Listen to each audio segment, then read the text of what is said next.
Welcome to The Insider. This is the official podcast for the City of Murfreesboro. I'm Mike Browning. Thanks a lot for joining us. Our topic is winter weather preps. Take it slow in ice and snow. And our guest is Raymond Hillis. He's the Executive Director of the Public Works Department.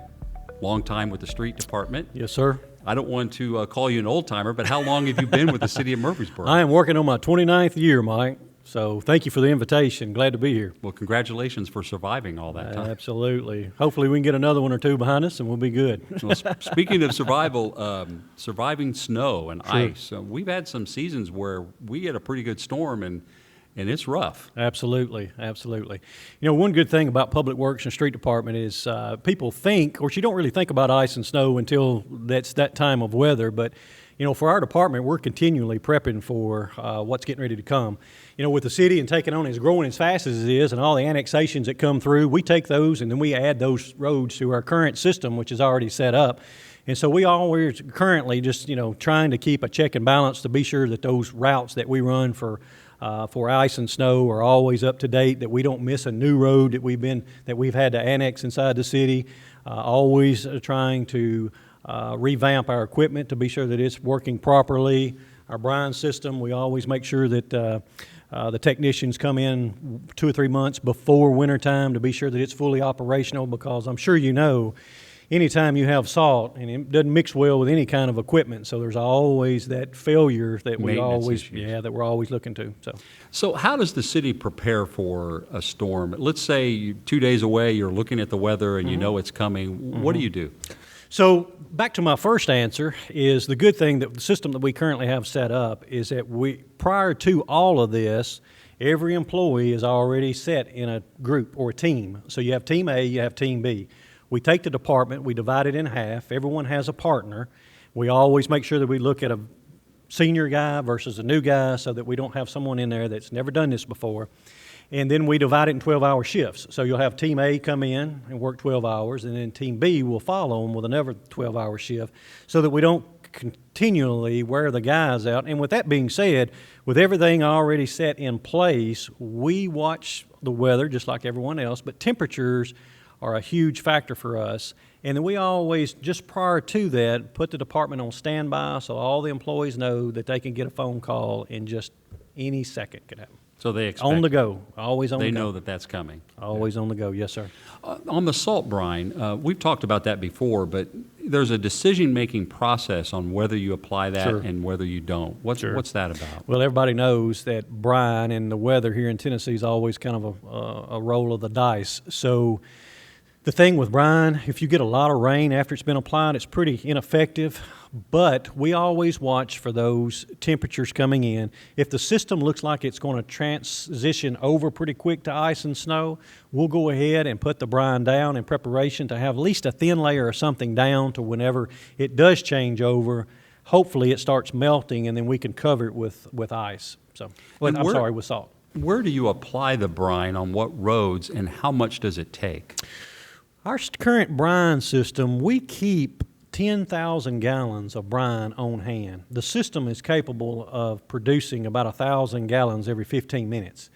We have 3 brine trucks that are equipped with 1,000-gallon tanks that we can get out ahead of the system to be able to put down. You know, it really is just a roll of the dice to whether you can be sure that you put it down exactly when it needs to be. So brine hasn't always been around. I assume when you first started, you didn't even use brine. We didn't. We're actually the first time. Our system is 5 years old. It was something that we looked at. We looked at the cost of it. You can take a ton of salt and make approximately about 10,000 gallons of brine with it. So you can see how far that salt will actually stretch. So we look at that and being able to be proactive in getting something down so that everybody can continue to drive safely. So when the brine system's working, you apply it and it does what it's supposed to do, what does that achieve for you? I don't know if a lot of people noticed this last little snow event we had here just a few days ago. That buys us time. When we get ready, when we put the brine down and it works like it's supposed to, it buys us time to be able to switch over from brine to salt. And that way, whenever the temperatures begin to drop even more and the more participation that comes in and all those things, we're better prepared to be able to transfer over to salt. And it gets the guys out ahead because obviously we can't be on every street at the same time. So we need at least a couple of hours to be able to run those routes. Now, I know you can't be on every street. In fact, there are some streets you don't even go to. You Correct. don't go to individual neighborhoods, but you Correct. do go to the major corridors. What are those? That's correct. So your major corridors here in Murfreesboro is going to be your major state routes, which is going to be 96, 41, 231, all those streets. Plus, you have your major city thoroughfares, which is going to be Medical center? Medical Center, Veterans, Rutherford, Northfield, all those streets as well. And so these corridors are mainly what you described there are that they're state highways, but they run through the city limits. And so your that's correct. responsibility for TDOT, I guess, in Absolutely. a way, is to do those. Murfreesboro is beneficial that a lot of cities don't have. Murfreesboro has a state contract with the state saying that we will maintain the state right-of-way within the city limits. So anything from pothole patching to snow and ice removal to litter pickup, mowing, Murfreesboro Public Works, Street Department, we do that for the state, and we track everything that we do. And so at the end of the month, we send an invoice back to the state, and the state reimburses us for all that usage that we do. So when there's a storm coming, and let's say sometimes it's an ice storm, ice and rain, Sure. or a mix is coming, and then sometimes it's snow. Right. Is there a difference on what you do? No, not really. Honestly, we would prefer it to come in that way because it seems like our materials with the brine and the salt work better that way. Rain, when it comes in a form of rain, basically washes away everything that we do as far as the prep work, and we kind of have to start all over again. So we would prefer it to come in. If it's going to snow, let it snow, So we feel like it's more effective that way. Let's talk about salt for a second. You have a supply of salt that's readily available, and you have to gear up for a certain amount, tons of it, Sure. every year. How is that applied? What's the process of using salt? So, a couple of answers to your question. We are very fortunate here that we have a large salt barn on the north side of town. It holds about 1,200 tons of salt currently, and we stockpile another, a couple hundred tons at our location now. We are currently working on a south salt barn location. We're in the process of the design right now, which will help us cover the city a lot quicker. Instead of when you're on the south side of town and you run out of salt and you got to drive all the way to the north side to load. So this should help us be a whole lot more efficient to be able to get the roads clear. But we're also we're very blessed in a sense that the equipment that we have now, it's very modern in a sense that we can apply as many pounds of salt per lane mile as we choose. So on the average, you would apply 250 pounds of salt per lane mile. Well, if it comes in as a heavier snow or it doesn't seem like the amount of salt we're putting down is being effective in comparison to the ice and snow that's on the road, we can automatically, with a dial on the truck, we can turn that up to 350 pounds per lane mile or whatever we desire. The other good thing with the current equipment, the trucks that we have now have onboard road temperatures in them. It can read the road temperature by sitting in the truck. Really? And temperature is a huge factor in dealing with ice and snow. If it's right there at 32, it doesn't take quite as much as it does when we've seen these temperatures get back in the zeros. When the temperature gets that low, salt can be ineffective at times, but we have noticed that if you apply a little more and those temperatures as they drop seem to be a little more effective. So the technology you have actually senses the temperature on the roadway, not Correct. just out in the air? That's correct. Yes, sir. How does that work? It has a onboard little heat-seeking radar system that shoots a beam down to the street, and it's able to give that information back to the driver. And the cab. Wow. So, yeah. And that's been around how long? Oh, I say our trucks is probably 3 or 4 years old, I guess. Yeah.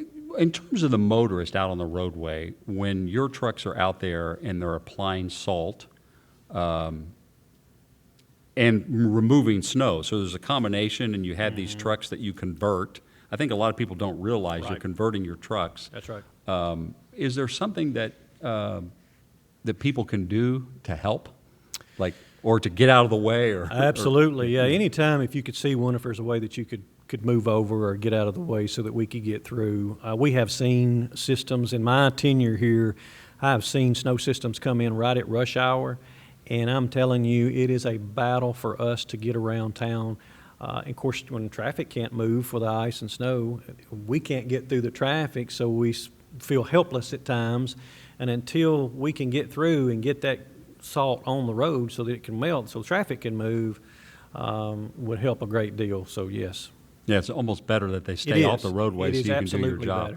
And you typically probably, I mean, it doesn't always work out this way, but you work a lot during the late hours when people are off the road. Oh, absolutely. We don't go home until the roads are clear.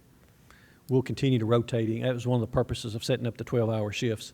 So we stay 24/7 on board until the roads are clear. Now, as we speak, the weather's pretty good. In fact, Absolutely. we had the first week of January Glad to that see was it. warm, unseasonably warm. But we always know that by February or March, we're going to get hit at some point. Absolutely. Absolutely. And I can tell folks, you can rest assured that Public Works Street Department is prepared. And they really do a good job. I They mean, do a I great know job. I'm a little bit biased. I work for the city, Sure. but Me too. I've noticed what they do. Sure. And they take pride in what they do. Absolutely. We have and I'm just like you, Mike. I work for the city of Murfreesboro. I've been here a long time. I've been at the street department a long time. I tell my guys all the time, I feel like we have the best group in the country. These guys work long hours. They work hard hours, and they'll give it all they've got. They know that their families are traveling those roads as well, just like every other family out here, and we want to see people get to their destination as safe as possible. Well, for all of us in the city of Murfreesboro, when you get over there, thank them for all of it. Absolutely. For We'd what be they glad do. to. Because like you said, that snowstorm or that ice storm is coming. Thank you, Mike. I appreciate it. Raymond Hillis with the Public Works Department, Executive Director. Thanks a lot for being with us. Absolutely. Thank you for the invitation. You've been listening to The Insider here on The Insider Podcast. For more information on snow and ice preps, you can contact Raymond Hillis and the Street Department at 615-893-4380. This podcast has originated from City Hall. Thanks for listening via Podbeam, Spotify, Apple Podcast, Amazon Music Audible, and Google Podcast. You can also watch The Insider on YouTube. Our producer is Michael Nevels. For more information on the city of Murfreesboro, just go to murfreesborotn.gov, including any winter weather, seasonal preps, and the forecast. You've been listening to The Insider, the official podcast for the city of Murfreesboro. Until next time, I'm Mike Browning. Thanks for joining us.